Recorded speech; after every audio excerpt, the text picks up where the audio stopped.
Shandy was used. Shandy was used by all classes, right? Shandy was used by all classes, but uh, when it comes to the fabric, the upper class men, what is the speciality of the fabric which is used for Shandy by upper class men? When it comes to royals, when it comes to upper class men, the fabric which was used for Shandy was much finer. Finer means see-through kind. In Egypt, the most popular fabric which was used in Egypt is what? Linen. Linen is a very nice fabric. It is kind of see-through. If we are stitching a kurta using linen fabric, we can't wear it without a lining. We cannot stitch it without a lining because it is very lightweight as well as it is see-through. You can easily see through the fabric. For hand, if this is a linen fabric, if I keep a hand, my hand is visible, right? Just like that, clearer than this, you can see through a linen fabric because it is loosely woven fabric, which is really suitable for summer season because it permits air movement. It makes your body cool. Okay, because of which linen fabric is suitable for summer season, and it was the mostly used fabric during Egyptian period by Egyptian people. Okay, and speciality of Shandy used by royals or upper class men was that it was finely pleated. Hmm? Shandy was finely pleated, and the fabric was fine, see-through, lightweight. Hmm? Chendi also has similarity with our the draping of Chendi has similarity with the Indian bottom wear. What is Indian name? Indian bottom wear, ancient Indian bottom wear. Steffi. Uttariya. Okay. Then what is hike?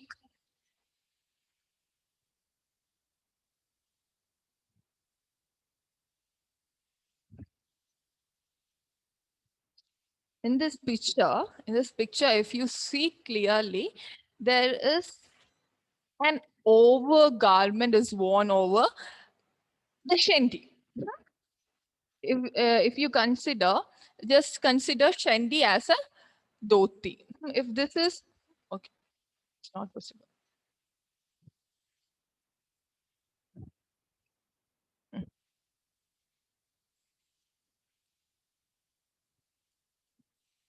Okay, so this pleated thing that you can see, right, which is worn over shandy, that is called hike. Hmm? Hike is extremely intricately pleated, hmm, which is worn over shandy. Hike is worn over shandy and it is intricately pleated. Okay. And it is worn by royals, Egyptian royals. Is that clear? Hmm? Is that clear? Any doubts regarding hike? Okay. Kalasiris.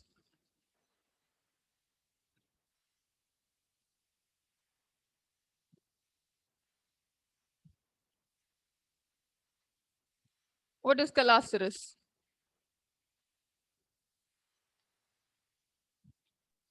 It is a sheath-like tunic worn by women. Okay. So, what is the speciality of tunic? Have you ever thought what is tunic? We have been using this word, tunic, everywhere in a lot of places, right? When we were discussing about ancient costumes and modern costumes, we were using this word tunic. So, what does that mean? Tunic. Basically, a top. Tunic is just the top. Hmm?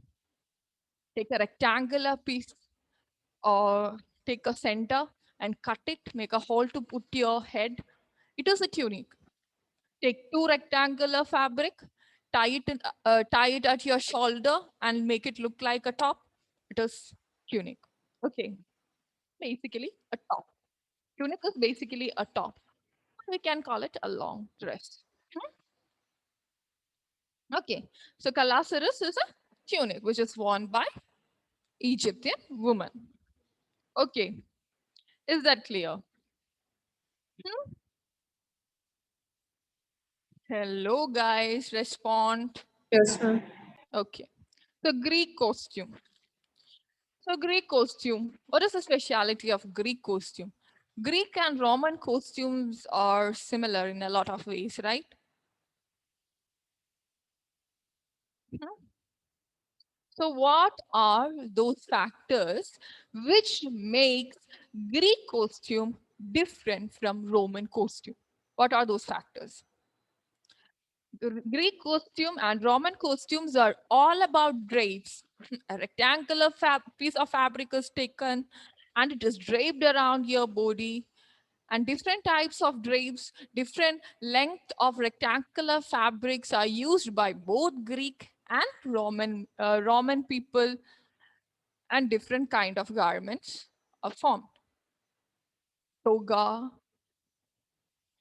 himation are the common type and common names we use. We can hear when we discuss Greek and Roman costumes. So when it comes to when it comes to Greek costume, the speciality is that if I'm having a 5.5 meter fabric, hmm, if I'm having 5.5 meter fabric, and I just need 2.5, I can cover myself with just 2.5 meter fabric, but I will not cut this 5.5 meter to 2.5 meter. Even though 2.5 meter can cover me completely, I will make use of the 5.5 meter fabric that I'm having. I will not cut it short. I will not waste any bit of the fabric, or I will not cut it into any shapes. I will make use of the fabric that I am having. Okay, that is a speciality of Greek costume. They will not cut the fabric. They will not cut it into different shapes. They will use it as that rectangular fabric itself. If it is 1 meter, if it is 2 meters, if it is 2.5 meters, if it is 3 meters, if it is 5, 10 meters, also they will use it like that only. They will not cut the fabric and use. Okay. They will not cut it into semicircular, circular. They will make use of the whole fabric. They will not waste it. That is the speciality of Greek costumes. Okay. And when it comes to Roman costumes, they they don't have any kind of things like they shouldn't cut the fabric or they shouldn't cut it into different shapes or uh, like that. They cut it into semicircular form, circular piece of fabric, and different types of shapes. They cut and use. Okay. The classical costumes were based on two principles. The first was that a unisex rectangular piece of cloth woven in varying size was the basic of all draped styles, be it a tunic or a cloak. So that means, if we take Greek costumes, all the Greek costumes were made based on two principles. So the first one was different um, cloth were woven in different rectangular pieces. It can be small, it can be big, whether it is tunic or cloak, different rectangular cloth of different sizes were used. So the basic garment is the basic look of all the garment is just a rectangle. Okay. So what is the second principle?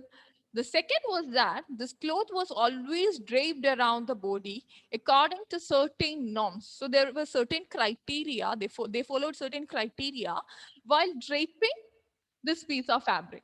So as they are not allowed to cut the fabric, a lot of variations, draping variations can be incorporated while they are draping the piece of fabric. As long the fabric is different,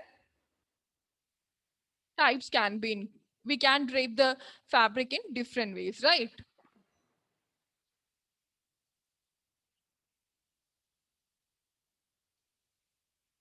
And we have Greek costume for men and Greek costume for women. So chiton is a basic costume for men, which is a rectangular piece of cloth which is usually made of wool.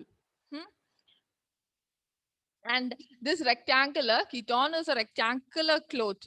Basic structure is rectangular cloth, and in the night they use it as what, they use it as a blanket to cover themselves. When a belt is worn, it becomes an outfit. When the belt is removed, it becomes a nightgown. And when the tie, when it is loosened, it becomes a shawl. Then they can use it as a shawl or a blanket at night. Okay. Then we have women. Where is it? Greek costume were for women. So all Greek women wore the peplos, which was essentially a rectangular shawl with a fibula or a brooch. What is a fibula? What is a fibula? It is a decorative pin used. So basically, the basic structure of all the garments used by Greek people are a rectangle. So in order to attach two fabrics, if we are using two fabrics, in order to attach the fabric piece from behind and from the front, they used a decorative pin. That decorative pin is called fibula. Okay. Now we will be discussing about Roman costume. So we discussed Roman costume in brief, right? The difference between Roman and Greek costume. Romans used to cut. They in the case of Romans also the basic structure was rectangle, but they used to cut the fabric into different shape and they used to use it like that. Here we have toga, palla. We have toga, the sorry. So the upper garment, the wrapped garment was a Roman cloak called toga. Originally, it was an outer garment for both sexes, which also served as a blanket, just like the one we discussed in the Greek costume.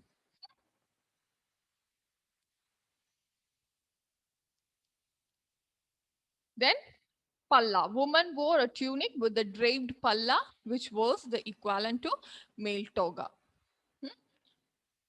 So here we can see the image.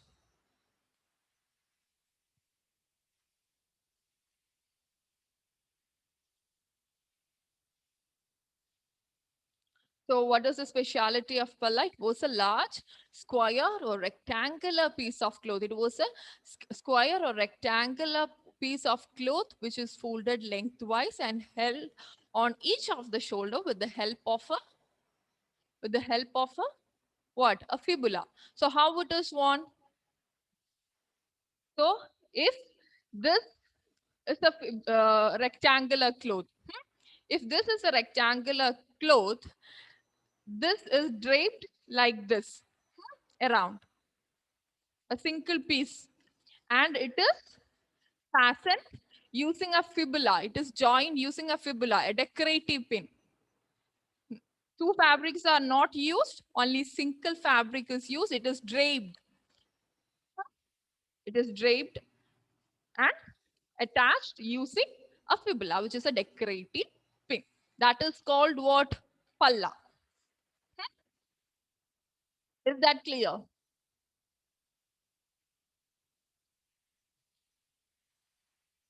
Any doubt? Yes, Anna, any doubt? Okay.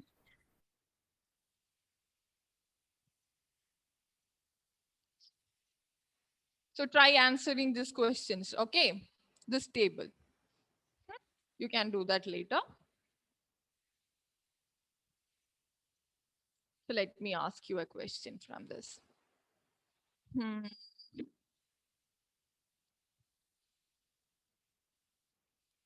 Detail which indicated rank among Assyrians and Babylonians. Which feature was used to indicate rank among Assyrians and Babylonians? Choose from the table. You can see a table in the right hand side. From this, choose answer for this question. Which feature is used? We said the Babylonian, Sumerian, Assyrian costumes are similar in many ways. Hmm? And one feature was there in all three. And what feature was that? Fringes. Yes, fringes. Good. Who has that? Meghna. Meghna. Okay, Meghna.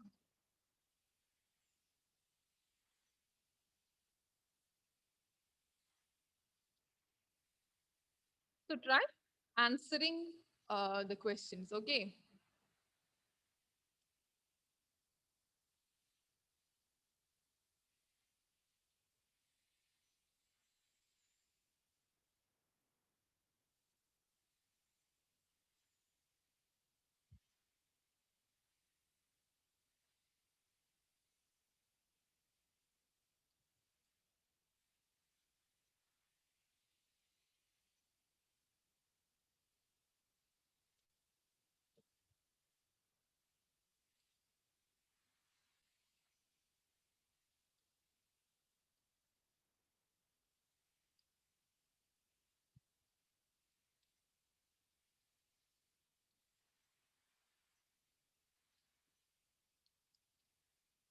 Industrial Revolution.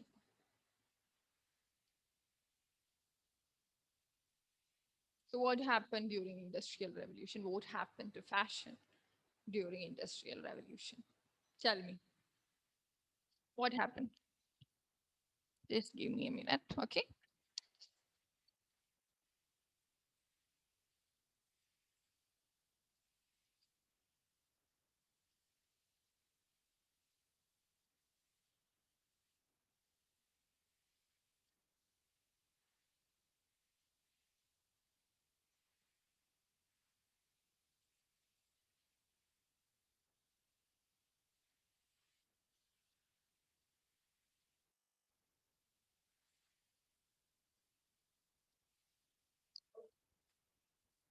So what happened during Industrial Revolution? What are the changes or what are the things that happened, significant things that happened in fashion industry during Industrial Revolution, or what changes does it bring?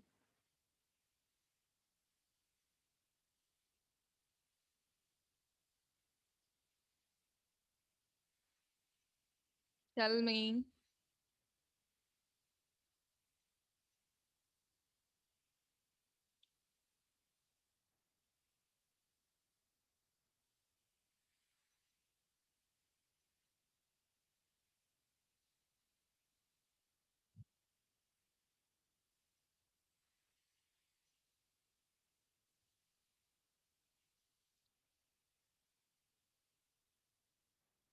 Steffi. Before everything was hand spun or done in their free times. Okay. But then slowly, by the mid 18th century, new inventions were brought for the textile industry, and there were new employments, Hmm. and it speeded up the production of textiles. Okay. And as Britishers started to export cotton from India, India was the major producer of cotton, and we produced fine quality cotton. Due to British rule during that time, India was ruled by Britishers, and they forced Indian farmers to cultivate more cotton, and they started exporting cotton to Britain, right, and to different part of the world, and they started selling it, and Indians were forced to buy English made clothes, which are the knockoff or copy or duplicate of Indian cotton or Indian fabric, right? So what happened before? People, clothes, fabrics, everything was made in the household, and when machineries got introduced, clothes become more cheaper, right? So mechanical interventions during industrial revolution, a lot of machines got introduced. That is what industrial revolution is all about, right? For each and every single thing, machine to to do a particular job, machines were introduced. So what happened? People got scared that they might lose their job. Hmm? They might lose their job if instead of me, if a robot come for teaching you, my job will be lost, gone. Robot will be the one who will be taking classes for you, right? So like that, if a machine got introduced to stitch a fabric, stitch a garment, then a person loses his or her job, right? If a machine is used to fill packets, then the person who used to do that job loses his or her job. So when machine get introduced, it get affected. People get affected. It will cause unemployment. Chances are there. So people got worried about it. Okay. So what all were the interventions that happened during industrial revolution? The significant interventions that happened in fashion industry during industrial revolution. If I make it clear, just like that. The significant interventions in fashion during industrial revolution, which brought a significant change in how we weave the fabric, how we make a garment, and the patterns or the designs that can be applied in a fabric. So what all are these interventions, machine interventions that happened during industrial revolution that brought a significant change in fashion industry?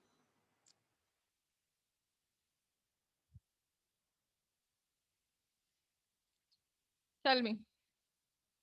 You have your text, right?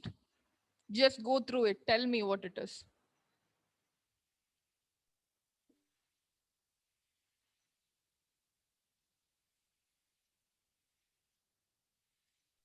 Ginning machine, Yes, it was invented by whom?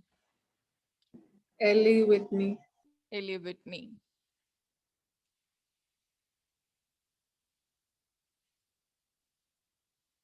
So Ellie Whitney invented ginning machine. What was it used for? It was used for what purpose? What was the use of it? To separate cotton fiber from the cotton seed. Okay. So cotton is a natural fiber, right? It is a plant fiber. Hmm? Cotton is a plant fiber, right? So it is cultivated in the fields. So it will have a seed, it will have other impurities like insects, dust, everything, right? So in order to remove all these impurities from cotton, a machine, a ginning machine, the process of removing impurities from the fiber is called ginning. Hmm? It's called ginning. So in order to do that process, a machine called ginning machine was invented by Eli Whitney during Industrial Revolution. Okay, am I clear?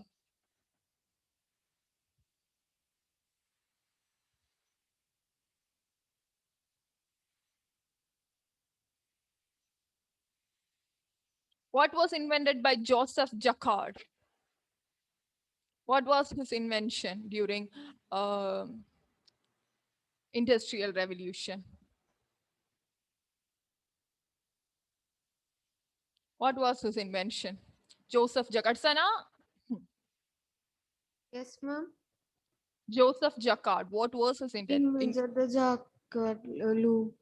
Yes, Jacquard loom. What is the speciality of Jacquard loom from the other hand looms or machine looms? What is the difference? What is the speciality of Jacquard loom? It invented a way of automatically controlling the warp and weft threads on a Can cylinder. yes, it can control warp and weft yarns. It can control warp and weft yarns to create intricate patterns.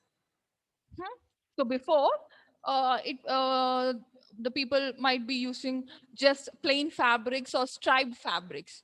Now, with the invention of this jacquard loom, more intricate pattern fabrics can be made, like brocade, like the brocade fabric that we see, like the floral printed fabrics that we can see. So such intricate patterns can be made using jacquard loom. So with the invention of jacquard loom, more beautiful, more interesting patterns were woven into the fabric by controlling warp and by manipulating warp and weft yarns. Hmm. So have you ever thought how silk saris are made? Silk saris are woven, right?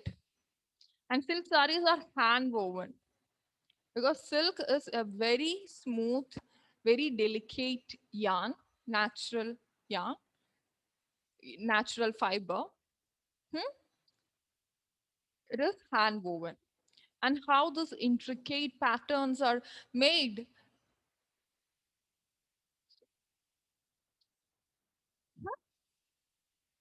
So have you ever thought of things like that? Just when you have free time, when you get free time, go to your mom's wardrobe, check her saris out, check the patterns her sari is having. Okay, you will understand how designs are made, how patterns are created, how warp and weft yarns or in between another yarn is added to create that brocade effect and all. Now everything is this jacquard patterns and everything is created using computerized thing. The design can be fed into the machine and it will get woven. Hmm? The first form was jacquard loom and it was introduced during Industrial Revolution. So the purpose of jacquard loom was to create intricate pattern in the fabric. Okay. What was the intervention of Isaac Singer?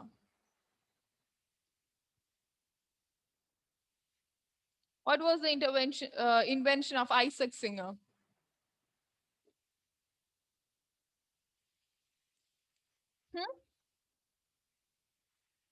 Hmm? He invented the sewing machine. Sewing machine. So before that also sewing machine was there, but a completely practical version of sewing machine was introduced by Isaac Singer during Industrial Revolution by incorporating other designs and his own idea. He came up with a practical and more feasible design of sewing machine during Industrial Revolution. So Isaac Singer invented sewing machine during Industrial Revolution. Not all these factors, okay? All these things that that we are discussing, noted.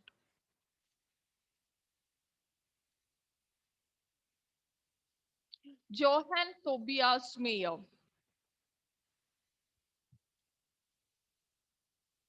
What was his contribution?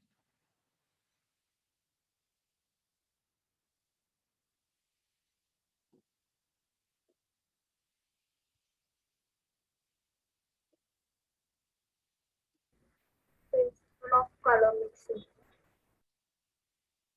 He told us. He explained the principles of color mixing to obtain different shades. So we have colors, different colors, right? We have primary colors, secondary colors, tertiary colors. If I explain the color theory, it was a very vast topic, but I will tell you in short. Hmm? So we have primary colors. Which are the primary colors?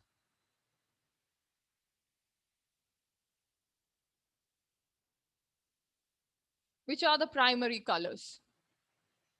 Any guess?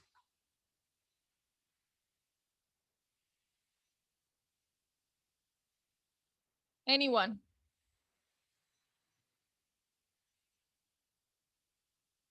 Red, Egg. blue, yellow.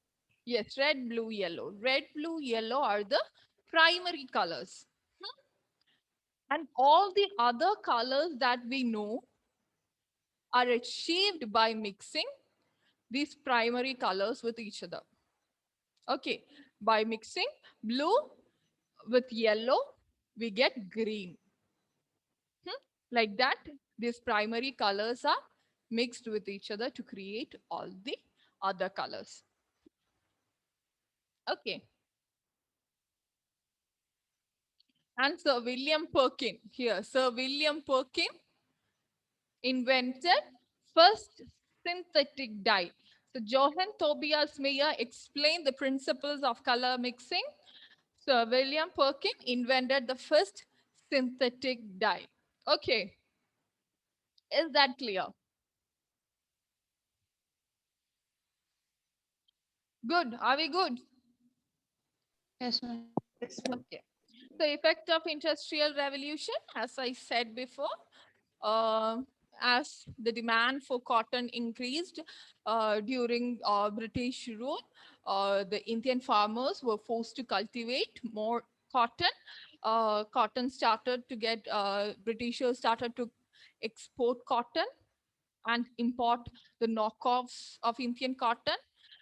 We were forced to buy British made products. So when trade happened, most of the Indian textile techniques got introduced in different part of the world, and most of the words like textile, words like terminologies like chins, muslin, calico, shawl, khaki, kamarband, pajama, these terms got introduced in the fashion industry, which originally belongs to Indian culture. Okay. So this is how this is how industrial revolution affected India. So, Alavika, Yes, who ma'am. invented and patented an automatic ginning machine for cotton? Ellie Whitney. Yes. Then Sana,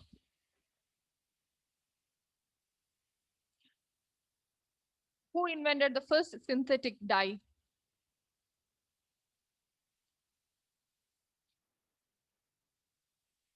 Sana, your mic is on mute. You are mute. Please unmute yourself and tell me the answer. Okay. You can take your time, go through the options. First synthetic dye.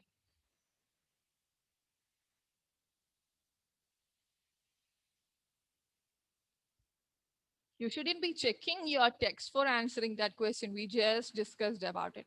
Okay. Johann Tobias Mayer. No.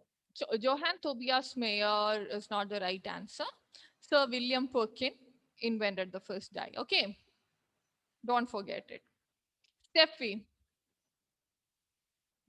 designed loom which could create intricate or complex weaves. Who invented it?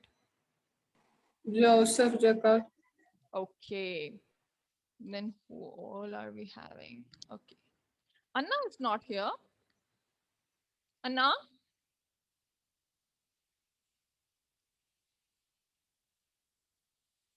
Okay, Meghna. So what was the invention of Johann Tobias Mayer? What was his role? Obtained several color shades which provided textile manufacturers with numerous color He- combinations. Okay, he explained color theory, right? How colors can be created. Okay, I guess we... Who invented a domestic sewing machine, Anna?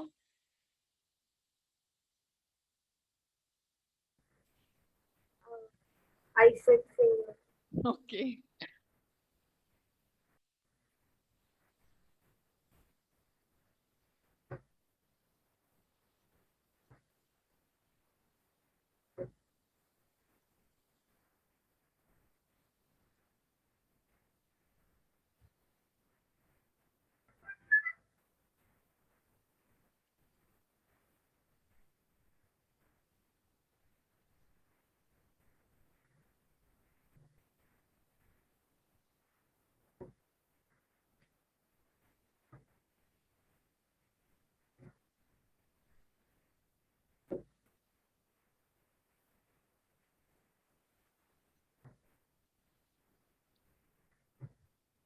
Okay, this is one large topic, evolution of modern Indian fashion from 1900 to 2000, I guess, or modern Indian fashion.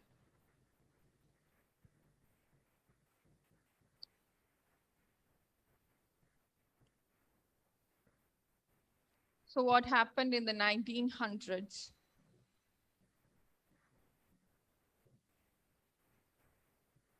Go through, read this topic. Just like any other topic, you just need to understand the important points. Okay. So 1900 to 1910, I guess. Yes, 1900 to 1910. So what happened? This is the British rule period. Okay. So what happened? Indian woman got influenced by the British culture, British dressing,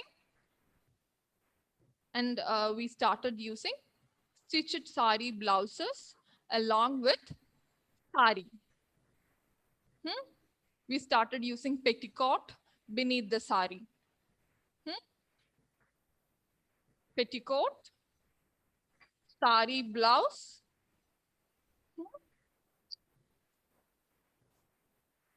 cuffed sleeves, pleats.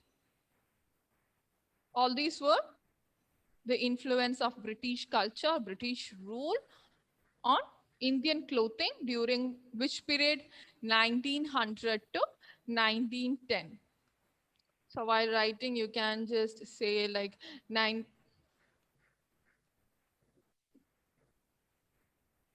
So while writing, you can just say 1900 to 1910. What happened during this period? Sari, stitched sari blouses. Women started wearing stitched sari blouses. And about sleeve, the British blouse or British women's wear. People were influenced by British women's wear, and we started using puff sleeves. We started using puff sleeves, and beneath the sari, we started using petticoat. What is a petticoat? Petticoat is worn by British women beneath the gown, right? We discussed in the beginning. Hmm? Petticoat, corsets. Hmm? Remember, petticoat and corsets were used by British women to enhance their body part. It was part of body beautification. Okay, so like that.